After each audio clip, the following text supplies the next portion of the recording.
Welcome back to my workshop. Today's video I'm going to show you how I did my installation of LED workshop lights. I first saw this installation done by Peter Millard on one of his videos on YouTube in his 10-minute workshop, and also a different version of the installation done by the Gosforth Handyman. Now both of these looked like they were going to be a vast improvement to my workshop. So last week when I was doing an overhaul on the workshop, I decided that's what I was going to do. I ordered some 2-foot square LED panels from Amazon, and basically this is how I installed them.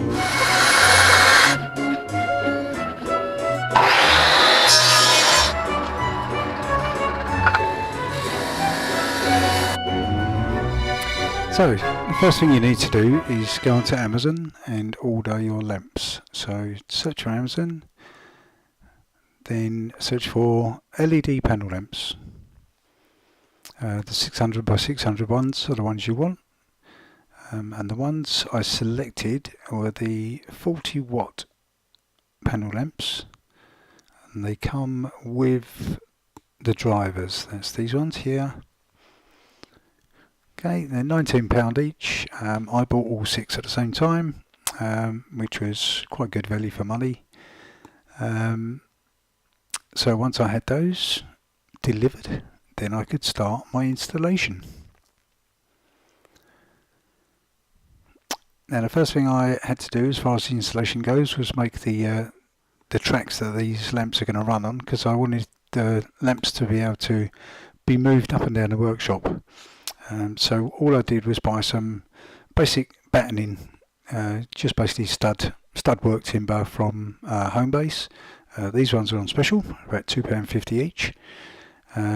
So I bought 6 of those, and basically all I did, each one, I drilled sufficient holes in it to be able to hold it to the ceiling. So there's about four screws in each length, and all I've done is I've cut out a corner of each, so about a 30mm corner. I did it under table saw, so I created basically L-shaped channels.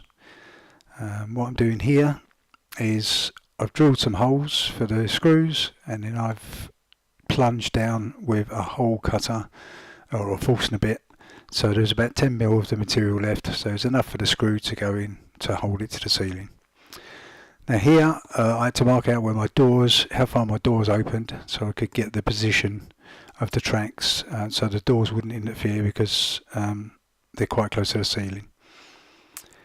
Once I got the tracks position laid out, I could hold the tracks up towards the ceiling.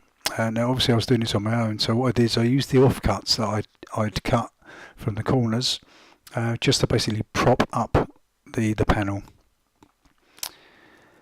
Okay, so checking the distance now. So this is the matching rail for the other side of the panel.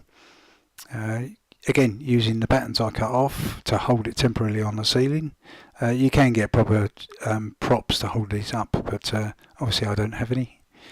And then basically marking it with a small masonry drill, removing it, and then drilling the holes, putting some raw plugs in, and then screwing them in.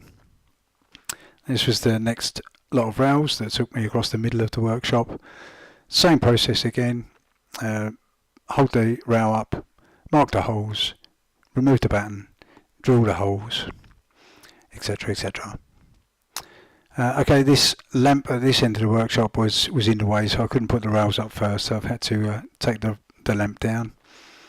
Obviously you have to be quite confident with being able to deal with electrics, but checking them first is always a good idea. So obviously I had my voltmeter, so I had to check to make sure they weren't live. I ended up isolating the electrics completely before I did this. Alright, rails are up. Now I've just slid in the panels to make sure they slide all the way along. So as I say, I want these to be able to slid up and down the workshop, just in case I want to move the light somewhere else if I need to. I had to make 2 shorter rails here for the very far end of the workshop. Same process, cutting them out so the tracks are an L shape, which you can just about see there. and then marking these out. I think I only had 3 screws in each of these. Same process, drill a hole, countersink it so the screw can be recessed, hold them up to the ceiling. Here I use some battens just to keep it in line with the other tracks. Drill some holes, put in some raw plugs, and then hold the batten up and put the screws in. Simple as that. Checking the distance again to make sure the panels don't wedge up when you put them in. Holding it up again there with another batten, screwing it in, raw plugs, and then screw the final batten up. Obviously I left enough room at the end for the panels to be able to slid off if I need to replace any of them. Then I put a tiny little batten on the end to stop them inadvertently falling off. Now for the drivers, all I do is basically take each individual driver and extend the wire that was on it by soldering some more lighting gauge wire. Just basically soldered it and put some heat shrink on it, and then finally taped it. So each individual driver is going to have a standard plug on it. So if there is too much light, or if I want to move any of the lights, I can literally unplug each of them. Then the drivers, as you can see here, were screwed to the rails. There's the little bayonet connection that connects to each one. You see I haven't actually left enough room between the lamp and the ceiling for the drivers to go above. There's all the individual plugs, looking a bit of a mess at the moment. Yeah, another driver. And here you can see the panels. The intent is that you can move them backwards and forwards if you need to move them elsewhere.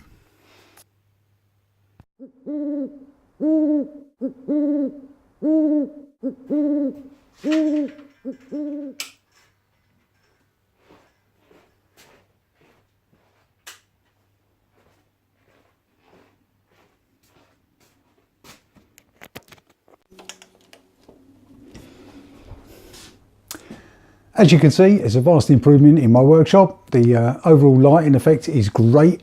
There's plenty of light for the workbenches and all of the tools around the workshop.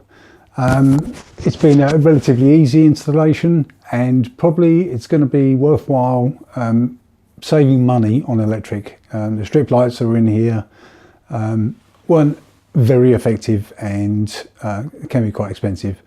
Well, I hope you enjoyed the video. I hope you learned something. If you've got any questions, pop them in the comments below. Next video, this work storage here. I built that rack while I was doing the overhaul in the workshop. So I should do a video about that. Okay, thank you very much for watching.